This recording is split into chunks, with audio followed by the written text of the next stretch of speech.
আমার যেটা মনে হয়েছে যে একটা জায়গায় গিয়ে না আমি অনেক চেষ্টা করেছিলাম বম্বেতে একটা পার্টিকুলার রেপ্রেজেন্টেশন করানোর ফর বেঙ্গলি অ্যাক্টার্স, ঠিক আছে?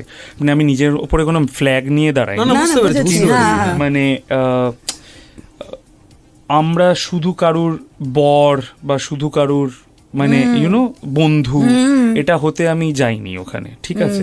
অফকোর্স আমার এমন একটা ছবির সাথে লঞ্চ হয়েছিল যেটা খুব জনপ্রিয় কবির হয় সিং। অ্যান্ড এভরিথিং, তো সেটা ডেফিনেটলি আমাকে হেল্প করে। তারপরে কিন্তু যে কটা ওই বন্ধুর রোল এসছে আমি রিজেক্ট করেই ধামাকা বলে একটা ফিল্ম নিয়েছিলাম যেখানে আমি ভিলেনের রোলটা।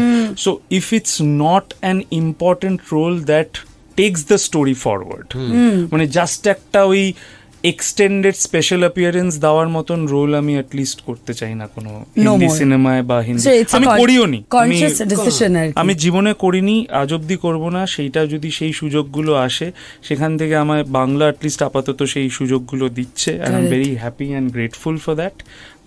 কারণ অনেকগুলো আমার script তো জমা আলটিমেটলি আছে। অ্যাজ অ্যান অ্যাক্টর হচ্ছে চরিত্র প্লে করা, আমি কোথায় চরিত্রটা প্লে করছি সেটা তো ঠিক, ঠিক। ইম্পর্টেন্ট নয়। ডেফিনেটলি ওখানে কাজ করবো, ওখানে কাজ করার একটা লাক্সারি আছে, সেই লাক্সারিটা আমরা অ্যাজ অ্যান অ্যাক্টর খুব এনজয়ও করি। একটা জিনিসপত্র প্রিপেয়ার করার জন্য যখন 6 মাস পাওয়া ওটার একটা আলাদা আনন্দ আছে।